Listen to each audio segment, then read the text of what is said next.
Good evening, I'm Adrienne Arsenault. Andrew is off. Tonight, a Canada Day like no other. It's pretty surreal, but it's good. People are trying to be safe. Trading pomp and pageantry for virtual parties and small gatherings. The playoffs could be coming to Canada. That's amazing. That's awesome. Toronto and Edmonton may host for the rest of the NHL season. Is it worth the risk? That's the million-dollar question right there. Crackdown in Hong Kong, the new sweeping national security law sparking international condemnation. I'm so proud of the people in this country. Celebrating frontline workers. Hello, everybody. Hello. Hi. Their messages for Canada and a special thank you. This is The National. Canada is marking 153 years during one of the single hardest years in living memory, and it's barely half over. But as the Prime Minister noted today in his Canada Day address, we've been through trying times before. This year is unlike any other, but it's certainly not the first time that our country has celebrated today during tough times. Despite all the hardships of the past several months, Canadians did celebrate today, albeit mostly from a distance. Whether it was sharing a beat online or sharing a thought before a quiet day with family. You can see what's going on in the rest of the world, and you actually appreciate Canada Day more. But through celebrations, Canada is also wrestling with some hard truths. That for many, the playing field is not level. The Prime Minister's message today, Canada cannot rest on its laurels. Not until every senior has a safe place to live. Not while anyone faces racism or injustice. Not while we still have so far to go on the path of reconciliation. Now, for the obvious reason of COVID-19, Canadians could not gather in the thousands at Parliament Hill in Ottawa or anywhere else, but people did celebrate. And as Carolyn Dunn shows us, many did so responsibly, others not so much. Residents of a Calgary seniors' home rang in Canada Day on their feet. More than 50 of them, average age 91, started a walking club at the beginning of the pandemic. The group has logged more than 10 million steps. It's super exciting. It's beyond our imagination. We could never, ever have dreamt that we would walk this far. Fitting on Canada Day, they've walked the equivalent of a stroll to Ottawa. In the capital, there was plenty of spirit, if not the usual crush of people. That's where the Chowdhury family was marking their first Canada Day as citizens. A special day, even if COVID has them keeping their distance. It's pretty surreal, but it's good. People are trying to be safe, which is also important. And we are trying to be safe, which is why we are here and not close to the hill. Not far away, anti-government protesters used the day to voice their opposition to, among other things, the COVID lockdown measures. We're celebrating our nation while we still can. We're here to talk about freedom. We want to have our freedoms restored. In Toronto, the weather cooperated for beachgoers who, from the air, seemed to be creating social distancing bubbles. The view of compliance from the ground was up for debate. I'm looking around and I'm seeing a pretty good accounting of that, yes. I don't believe so. You don't believe so? No. I see groups, 10 or more, and they're here and there all over the place. For those not willing to risk the crowds, there were plenty of virtual events, like hip-hop dancing at Toronto's harbourfront and Bhangra dancing in Yukon, an unprecedented Canada Day. But it turns out, if there's a will to celebrate the maple leaf, even in a pandemic, there's a way. Even if this year, it's from your car. Carolyn Dunn, CBC News, Calgary. Now, for many Indigenous people, Canada's birthday is nothing to celebrate. It's more of a reminder of land taken and lives lost, as protests were held in several cities. Ellen Morrow asked about their vision for this country.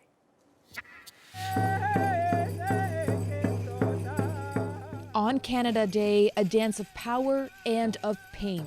I feel the sadness of my ancestors, and that the day that we're celebrating, we're essentially celebrating genocide, the genocide of my people. So instead of celebration today, reflection on so many lives robbed. Missing and murdered sisters of our land, may your names be ever known. Little justice for those women and institutions still riddled with systemic racism. It's heavy that we have to come out here and continue to protest this stuff, especially in a time like this, but it's necessary. There's so much excitement about being Canadian, but there's so much disgrace with that too. For a better future, Kayla Gilmore says action is needed now. There has to be less taking of knees and more policy changes. Taking a knee for a photo op is very embarrassing when you have so much power to offer. A reference to Prime Minister Justin Trudeau, many here accusing his government of empty promises. We were lied to by Justin Trudeau, and it's time for the government to step up, and they need to do their job to honor the people that this land was stolen from. Cancel Canada Day protests happened coast to coast. This march through Halifax. And in Vancouver, a demonstration despite the pouring rain. Indigenous communities and people are being treated poorly every single day. A national celebration colliding with the national reckoning over systemic racism, all in the midst of a global pandemic. There's hope here, but trepidation too, after so much injustice. I'm afraid for my own kids. I really hope that they will be okay and that they will be strong. And that they'll have the same chance as anyone else. Ellen Morrow, CBC News, Hamilton.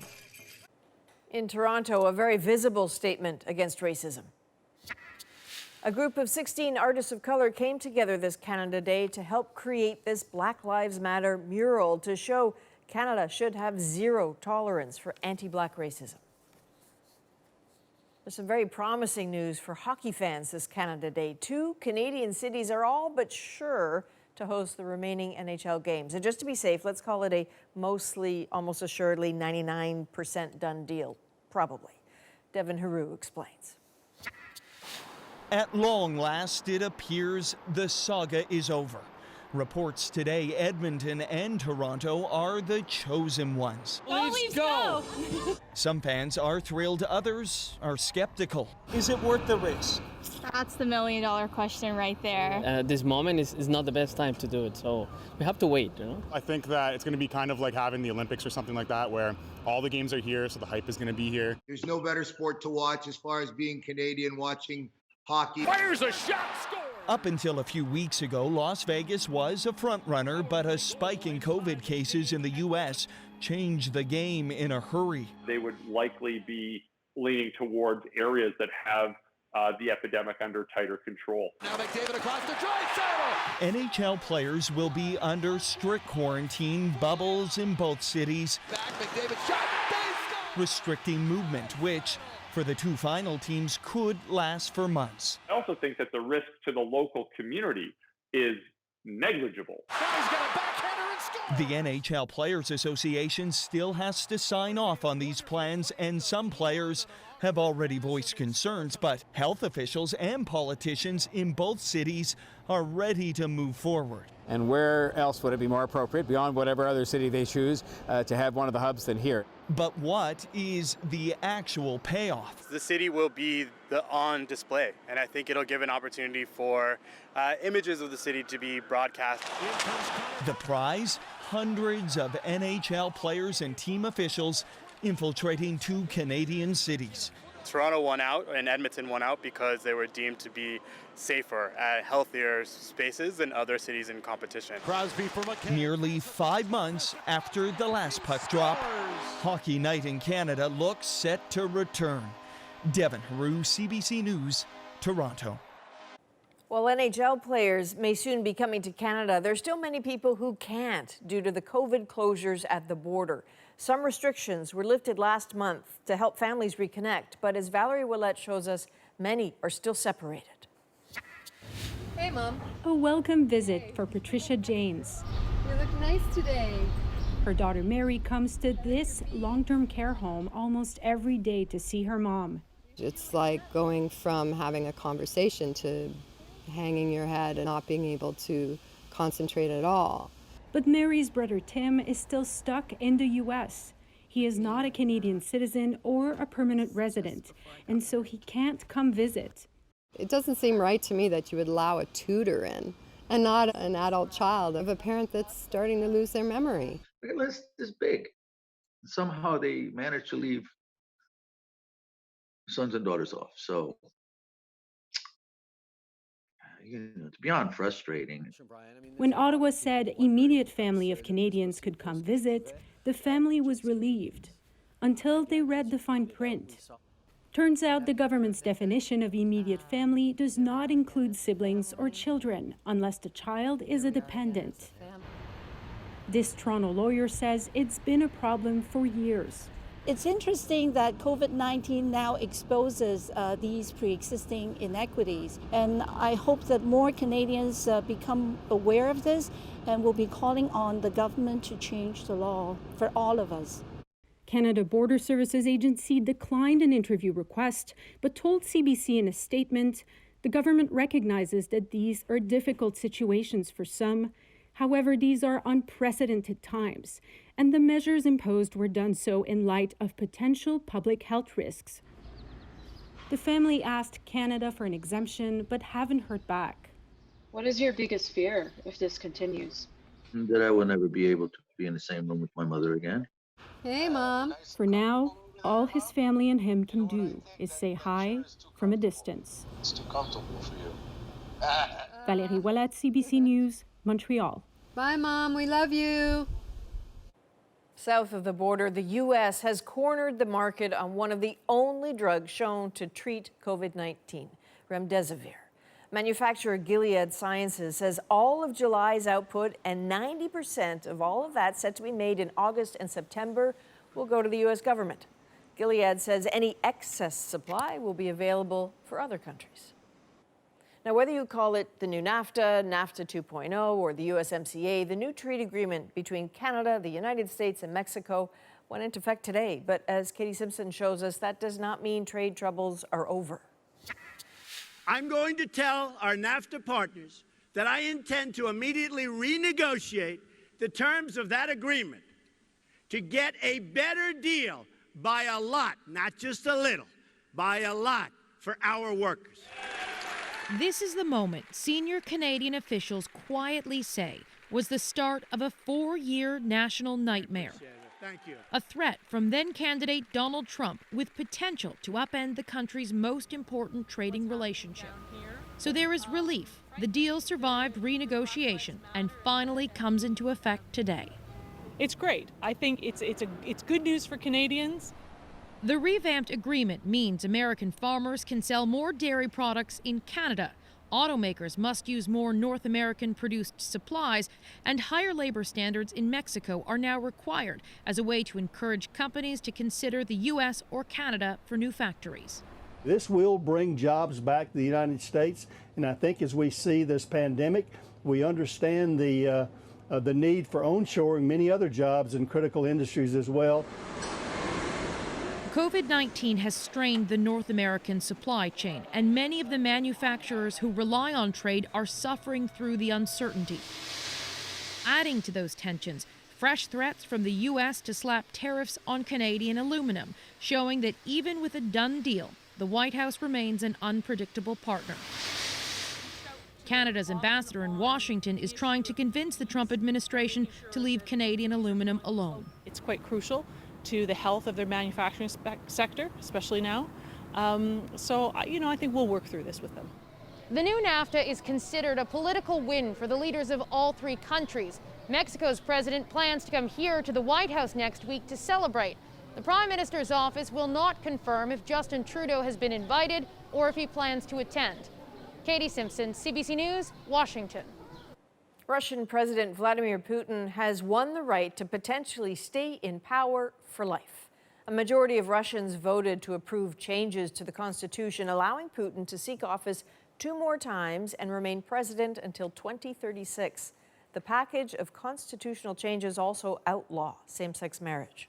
Protests against the move were held in Moscow and St. Petersburg.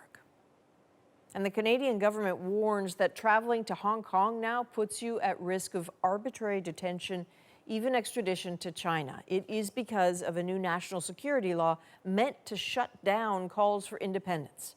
Megan Batchelor shows us the first arrests and reaction from Canada. Amid tear gas and turmoil, hundreds of arrests in Hong Kong. 10 of them were under a harsh new law. It was brought in Wednesday with much pomp and ceremony, banning activities deemed to be subversive or promoting independence. Just holding up this banner got one man arrested. The law will radicalize some people. It will empower the Hong Kong police.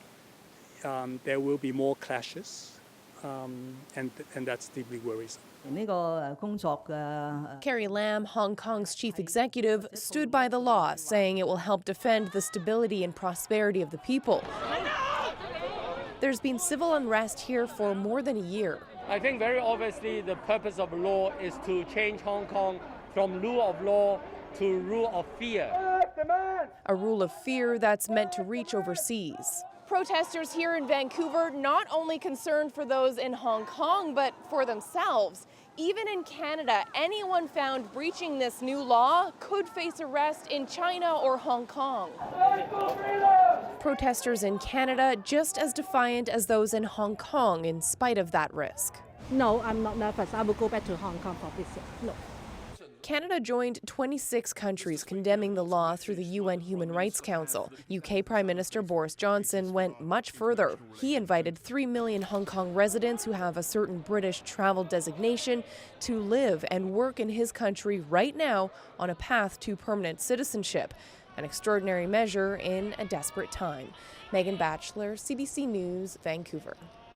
And British Prime Minister Boris Johnson became the latest to urge Israel not to annex the occupied West Bank. That plan seems to have stalled. Margaret Evans explains. One of the world's most intractable conflicts is stirring again. The region tense and waiting to see if Israel will go ahead with plans to annex parts of the occupied West Bank despite an international outcry. Critics say it would signal an end to the frayed, but not quite dead, two-state solution to the Israeli-Palestinian conflict. Tzipi Livni is a former Israeli foreign minister. The idea of partial annexation that would keep the Palestinians in enclaves within the West Bank surrounded by Israeli territories, it's not sustainable. It would, she says, be an historic mistake. But the Israeli Prime Minister Benjamin Netanyahu sees it as an historic opportunity, encouraged by the U.S. President Donald Trump's own proposal. It envisions some 30% of the West Bank under permanent Israeli control, while giving the Palestinians limited autonomy on what's left over. President Trump's plan doesn't really change the reality on the ground. It recognizes the reality on the ground. Israel captured the West Bank in 1967. There are now an estimated 430,000 Jewish settlers living there and more than 2 million Palestinians who seek a state of their own with East Jerusalem as its capital. The Palestinians called the Trump plan a non-starter, and there were protests today. The UN and the European Union have both warned annexation would violate international law. And the British Prime Minister Boris Johnson has added his voice too. What is proposed by Israel would amount to a breach of international law. Today he went even further, penning a front-page article in a Hebrew newspaper. But the future of this troubled land may be decided on the other side of the ocean. Netanyahu still waiting for approval from the White House. Margaret Evans, CBC News, London. Canada Day citizenship ceremonies looked a bit different this year, but the pride and emotion, those are the same. And bear your allegiance. We'll meet two brand new Canadians next. In the midst of a COVID outbreak among migrant farm workers, why thousands may be falling through the cracks. Some of them feel like that they're prisoners. I'm so proud of the people in this country for banding together. Plus, Canada Day messages from some of our frontline workers. We're back in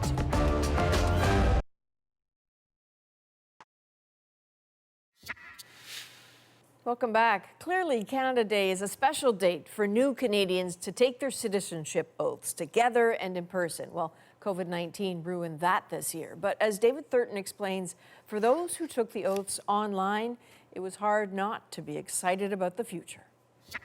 Hey, Alan. Omer Imtiaz arrives at his neighbor's home in Charlottetown, PEI, a couple of hours after becoming a Canadian.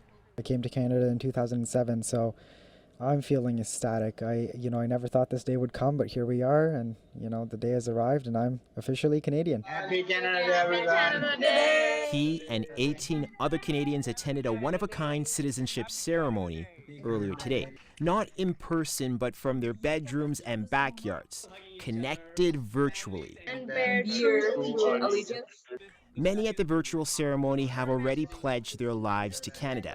Imtiaz works in long-term care. My way of giving back to them is to take care of their parents, their grandparents, and be there for the most vulnerable population. I'm very proud to become Canadian. Michael Janos was born in Poland and spent a lot of time traveling and seeing the world.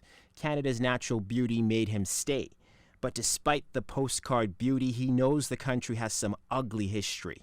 I had a First Nation friends, Cree, so I learned very quickly about history of Canada. Despite of the issues which Canada faced in the past, Canadians do not avoid the responsibility and they do not avoid to talk about it. The Minister of Immigration attended today. He acknowledged that Canada has work to do. I would say that yes, racism does exist in all of its forms in Canada, and we have to acknowledge it. We have to come to grips with that harsh truth. We stand on God. It's an imperfect country. It was an imperfect ceremony, but these new Canadians are excited to help build a new Canada. David Thurton, CBC News, Ottawa.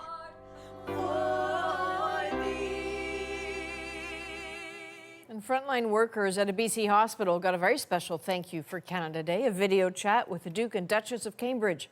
Prince William and Kate spoke with 6 staff members from Surrey Memorial Hospital. Hello, everybody. Hello. Hi. Can you see us? No, we cannot. Yes. Catherine, I just wanted to just touch base and say how proud we are of all of you, everyone on the front line who have led the way very stoically, very bravely, and have put patient care right at the top of the list and have done a fantastic job. So that call lasted about 7 minutes. It covered the professional and some of the personal challenges of treating patients with COVID-19. Much more to come on the national, but first, it's been an unprecedented Canada Day in unprecedented times. Tonight, we bring you reflections from frontline workers on what the day means to them. My name is Celine Stamper. I'm a lieutenant, a nursing officer with the Canadian Armed Forces. I've been working at long-term care centers in Montreal.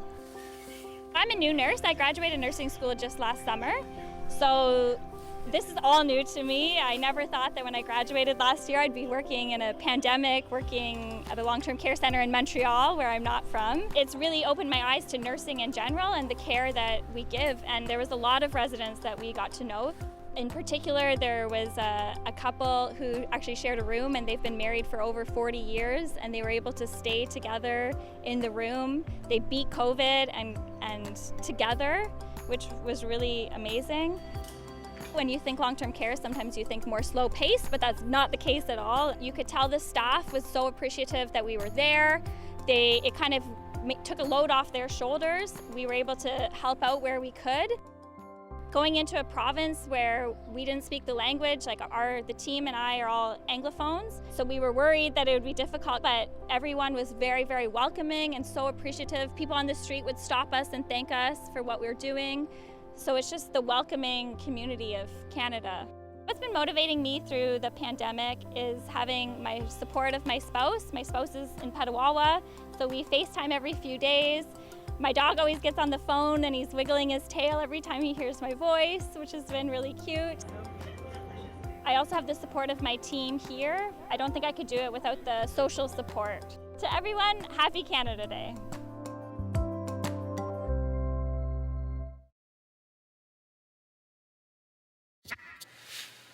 Welcome back.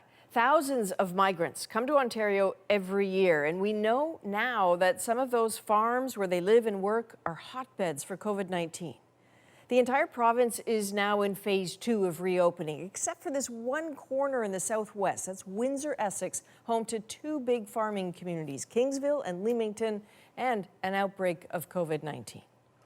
Well, today, in response to the surge in cases, health officials ordered one farm dealing with an outbreak to effectively shut down.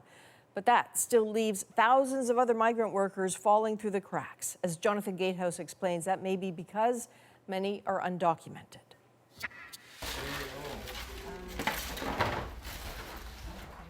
COVID-19 has temporarily closed the doors of their Mexican restaurant, but the work hasn't stopped for Susanna Penner and her daughter Tanya.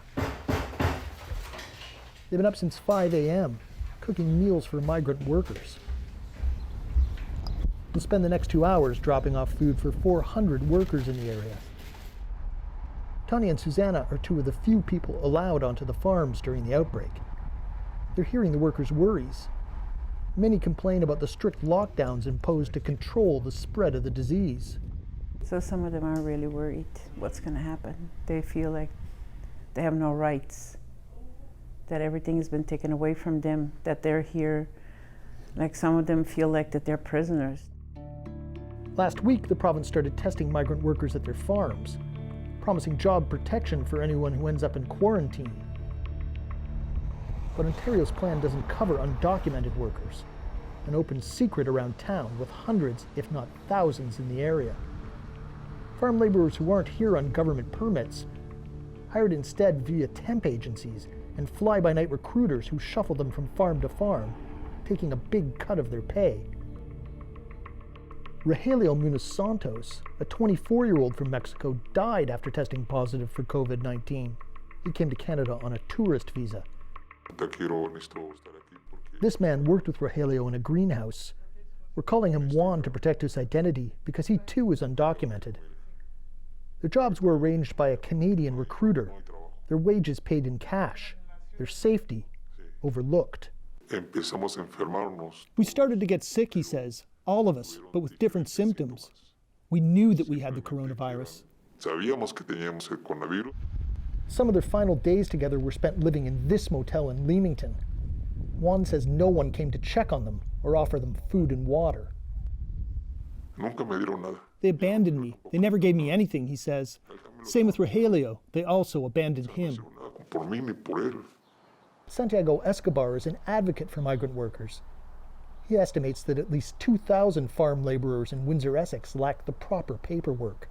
Undocumented workers are more vulnerable because they don't have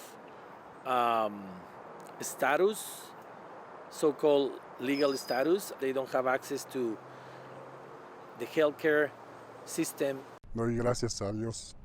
This undocumented man is from Guatemala. He came here on a temporary foreign worker permit, but when it expired, he stayed. We're protecting his identity because he's afraid he'll be deported. In the past month, he says he's worked at 4 or 5 different farms. Are you frightened that you might get sick? No, at the moment I'm not scared, thank God, because to me it doesn't exist so far, he says. Around 1,000 workers have tested positive on farms so far, but this number tells us little about the health of undocumented workers. It is a different level of barriers for those who are not currently documented as workers here, and the biggest impediment there is they don't have OHIP coverage, and so their assumption is that this type of testing is not available to them. Testing is available for everyone, but that message may not be getting through. Susanna and Tanya hear from undocumented workers, fearful not of COVID, but of coming forward. They're scared that once they find out who they are and that they're not that they are undocumented, that they're going to get deported. For many, it comes down to a choice between their own health and supporting family back home. There's always work to be done, often with few questions asked. Jonathan Gatehouse, CBC News, Leamington. Coming up, a young woman headed for medical school talks about the racism she's experienced along the way. And How one neighborhood supported a struggling long-term care home. But first, more on Canada Day from frontline workers. I'm Marwa Ataya. I am Salim Ajaj. We came from Syria. I have 4 kids, and we have been here in Canada for years. I opened this Damascus supermarket 2019. It was very difficult to start, because, different language and different area, different business. And also, we still have a lot of things to learn, how to learn business here in Canada. In the pandemic, we want to still open because we want to feel we are a part of the community. I need to help my neighborhood and my neighbors and my community too. I am very happy when some people told me thank you to still open. My name is Mohammed. I'm 11 years old. I like to work with my mom and dad. My favorite part in the store is to help seniors and help everybody since they helped us a lot when we came here. So I would like to help them also, the same way they helped us. Most of the people like to come to our store instead to go to the big stores. And I think the local people want to support us. This good time to help my community and my neighbors and also feel like I am Canadian. Canada to me is my home.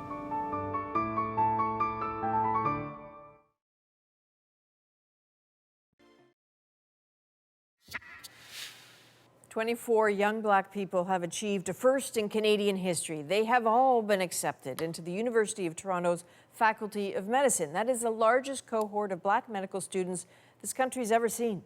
Nick Purdon spoke with one of those future doctors about the racism she's faced and what it took for her to get on this path. Dear Fatima, on behalf of the University of Toronto's Faculty of Medicine, we are pleased to extend you an offer of admission into the first year of the Doctor of Medicine program for the 2020-2021 session. For Fatima Roble, getting that letter was the best thing that ever happened to her. This was a really big deal for me, and it meant that I would be kind of changing the status quo and that there can be Black physicians, there can be Black medical students. In an ideal world, it wouldn't be a story that a Black woman got into medical school. But when you learn about the racism Fatima endured every step of the way, you realize her story needs to be told. I was in the 8th grade, and my principal called an assembly to say that she felt students of my ethnic background, Somali students, were bad students and could not excel academically and would only cause trouble. Think about that for a second. Imagine that's your kid at school, and it wasn't just one bad apple. Well, I remember my biology teacher in grade 11 saying that Black students are not good students and they shouldn't be a part of her classroom. And that was really hurtful. They really did try to discourage me, but thankfully I did not let those words get to me. In part because Fatima found help. It happens over a month. At 16, she got into a program at the University of Toronto that supports Black high school students who want careers in medicine. That program changed Fatima's life when she shadowed a Black doctor. I had never seen a Black physician before. I knew it must be possible, but I had never seen one outside of maybe a Google search. So to see one and to see one in my own city meant that I could be a physician too one day. And when I talked to this physician, I found she wasn't so different than myself, and I could easily be in her shoes one day. By accepting our offer, you will be joining a community with a rich history of research and discovery. Educating leading physicians since 1843, University of Toronto's Faculty of Medicine has selected you to join this tradition of excellence. Fatima overcame racism to get into medical school. Overcoming obstacles is something she learned from her father, Yassine. He came to Canada from Somalia as a refugee, and he'll never forget the day she read him the letter. It was one of my best days, I was so happy, and everybody in the family was very excited, and for my daughter, I'm happy for her. And I said to her many times, congratulations. Mm-hmm. Fatima is one of a record 24 Black students accepted into U of T medical school for the fall. That's almost double since the university launched its Black Student Application Program in 2017. Yeah, but maybe... Still, Fatima knows racism doesn't just go away because you reach your goal. There's lots of talk about racism in Canada and the United States. Is there anything that you hope for this moment? I hope that it makes people question our society, and I hope that it makes us change different systems in our society. Like policing and like education, there need to be a lot of reforms that gives everyone an equal opportunity, and that doesn't exist right now. We are delighted to have you join the class of 2024 and start this exciting phase of your journey in medicine.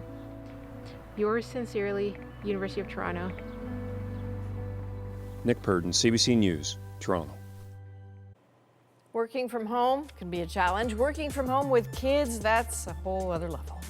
What happened when Scarlett crashed her mom's live interview on the BBC? Coming up. But first, a Canada Day message from more frontline workers. My name is Paul Koblitz. I'm an emerge physician, and I work at Mount Sinai Hospital in downtown Toronto. And my name is Yashia Thindra, and I'm also an emergency physician, and I work at North York General Hospital in Toronto. And our job description is still largely the same, except now there's this invisible lethal virus that we have to assume everybody has. And we have to make sure that we ourselves are protected with full PPE so that we don't actually bring that virus home to our families. I think that the real important thing to note is that there are hundreds and thousands of other people across the country who are doing their part and are working through the same risks as we are. So I don't necessarily think that we're standouts or making that much more of a difference than they are. The nurses see these patients many, many more times than I do a shift. Social workers, I think, have been huge, and geriatric nurses as well. There's so many people doing such an incredible part, and we're just a small part of that. I'm so proud of the people in this country for banding together and quarantining themselves for months to help make sure that our hospital systems didn't fall apart and make sure that we are safe. I thought you were at work! I'm just so proud to be a part of this country, and to me, Canada is love. To me, Canada is being kind to one another. Happy Canada Day!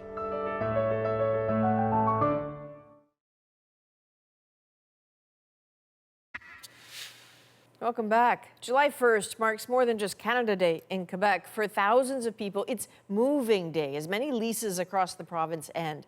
This is a stressful day in normal times, but as Alison Northcott found out, the pandemic has added even greater challenges. Carl Seguin has been in the moving business for 20 years, but with COVID-19, he's never seen a moving day like this year's. We have to take care of ourselves a little bit more, and especially for all the employees and my family. Movers are wearing gloves and masks and trying to physically distance. Not easy in a moving truck. We cannot go as fast as we were going. We have to take our time.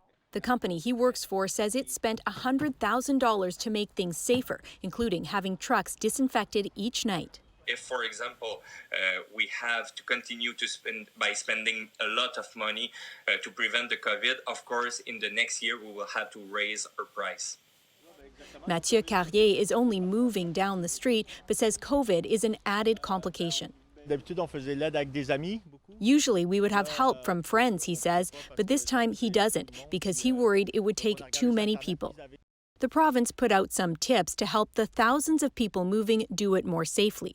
They include asking for as little help as possible from relatives or friends, having a hygiene rules captain, and asking landlords if previous tenants had COVID symptoms.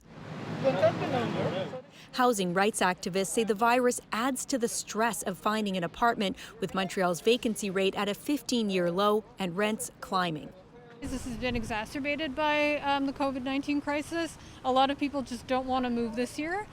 So what this means is that there's very little in the way of apartments on the market right now, and what is there is prohibitively expensive.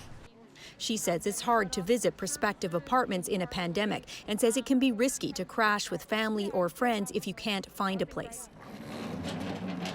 The city says the number of people seeking housing help has doubled since moving day last year, and it's trying to find places for everyone.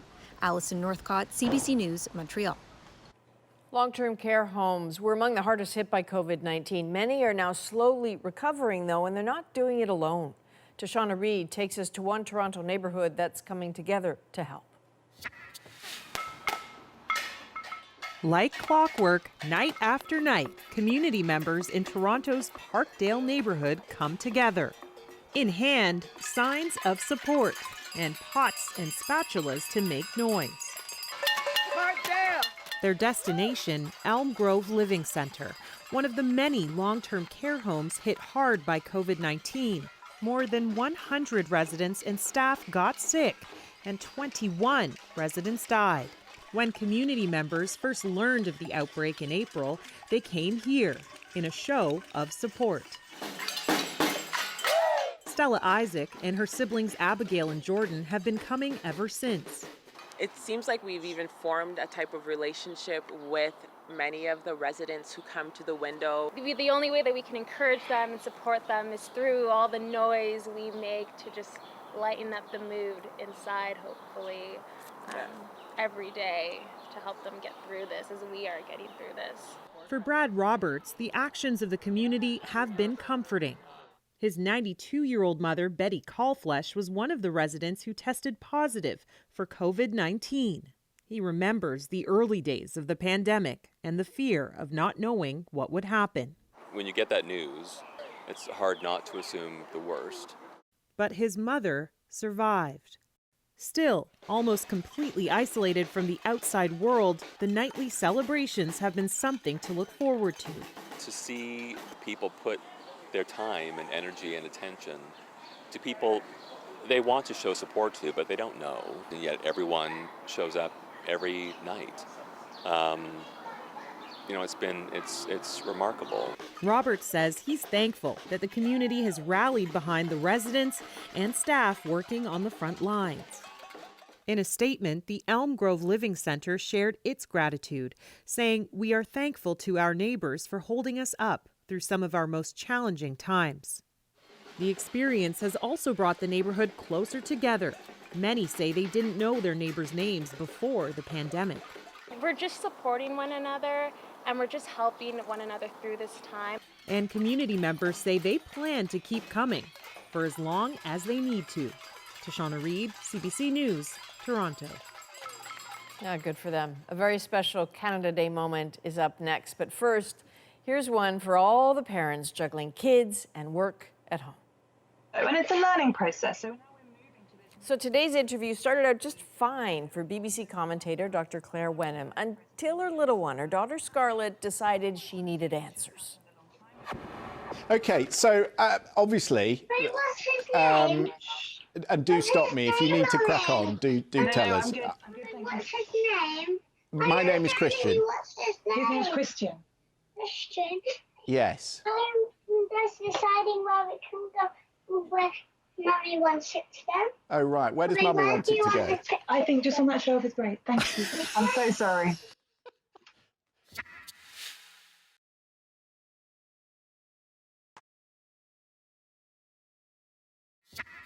Happy Canada Day. Happy Canada Day! Happy Canada Day! Happy birthday, Canada. At 153 years on, a Canada Day like no other, we still found ways to celebrate by showing off our wardrobe choices, our families, our pets, and that big red maple leaf. But most of all, we marked the resilience of a country being tested in this moment like never before. And honestly, if we told you 6 months ago that 2020 would unfold like this, would you have believed us? I don't think so. We leave you on this Wednesday, the 1st of July, with a very special performance. Here's Julie Black singing our national anthem. Good night. Oh, Canada, our home and native land, true patriot love in all of us command. Cato brace por telepeio, il se porte la ton histoire est une épopée des plus brillants exploits. God keep our land glorious and free. Oh, Canada, we stand on guard for thee. Oh, Canada, we stand on guard